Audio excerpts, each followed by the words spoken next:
बहुत ज्यादा कोशिश की जा रही है जाटों को मनाने की। 250 से भी ज्यादा जो जाट नेता थे वो इकट्ठा हुए, उनसे बातचीत की अमित शाह ने, पगड़ी पहनाया अमित शाह को जाट नेताओं ने। सबसे पहले तो जानना चाहेंगे कि इस मीटिंग से क्या कुछ जानकारी मिल रही है, इस मीटिंग के क्या खास बिंदु रहे?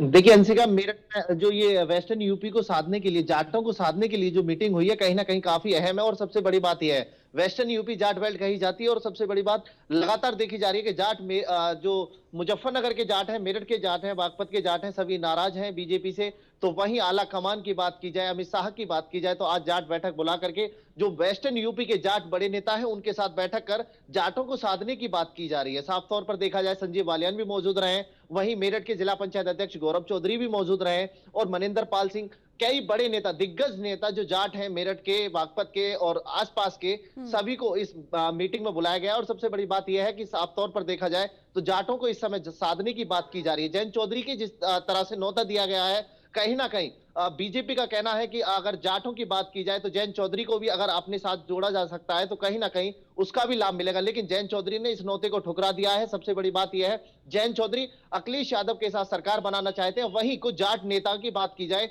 तो उन्होंने जो आरएलडी में थे वो पार्टी छोड़कर निकलते हुए नजर आ रहे हैं। उनका साफ तौर पर कहना है कि चौथा ऑप्शन जयंत चौधरी ने चुना है। सबसे पहला ऑप्शन जो जयंत चौधरी के पास था वो बसपा का था, दूसरा ऑप्शन कांग्रेस का था, क्योंकि कांग्रेस की कई राज्यों में सरकार भी है, उसके चलते हुए उसके बाद भी तीसरा ऑप्शन बीजेपी का जो जाट नेता है वो ही मेरठ से बता रहे हैं कि तीसरा ऑप्शन कहीं ना कहीं जो बीजेपी का था, क्योंकि बीजेपी की सरकार प्रदेश में भी थी और केंद्र में भी है। तो कहीं ना कहीं चौथा ऑप्शन जो है उसको यूज करने के बाद भी जाट नेताओं का साफ तौर पर कहना है कि कहीं ना कहीं जयंत चौधरी ने एक बड़ा नुकसान किया है। उसके बाद भी जयंत चौधरी का समर्थन करते हुए जाट नजर आ रहे थे। लेकिन आज की बात की जाए, खासतौर पर जिस तरह से बीजेपी ने मीटिंग की है, जाटों को साधने की कोशिश की, आगे बढ़ाने की कोशिश की, और कहीं ना कहीं आरक्षण पर भी बात की जा सकती थी।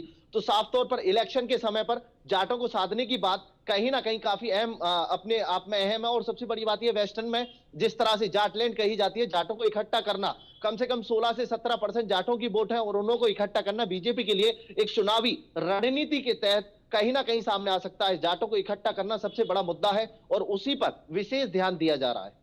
बिल्कुल विशेष ध्यान दिया जा रहा है, लेकिन क्या थोड़ी देरी नहीं होगी भारतीय जनता पार्टी की तरफ से ऑफर देने में?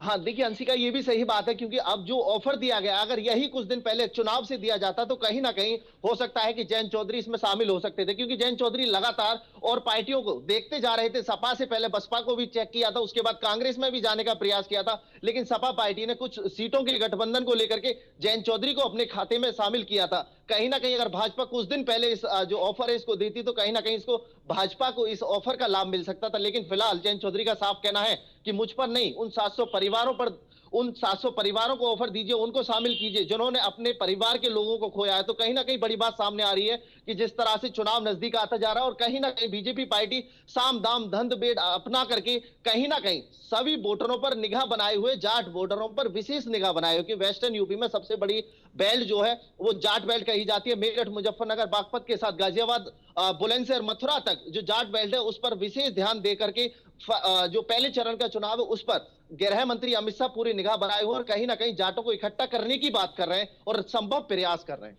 ठीक है, अश्विनी भी हमारे साथ जुड़े। अश्विनी, पहले चरण में मोस्टली पश्चिमी उत्तर प्रदेश की सीटें हैं और यहीं पर वोट डाले जाएंगे, और उससे पहले बीजेपी की तरफ से जबरदस्त प्लानिंग है कि जितने भी नाराज लोग हैं वेस्टर्न यूपी में उनको मना लिया जाए।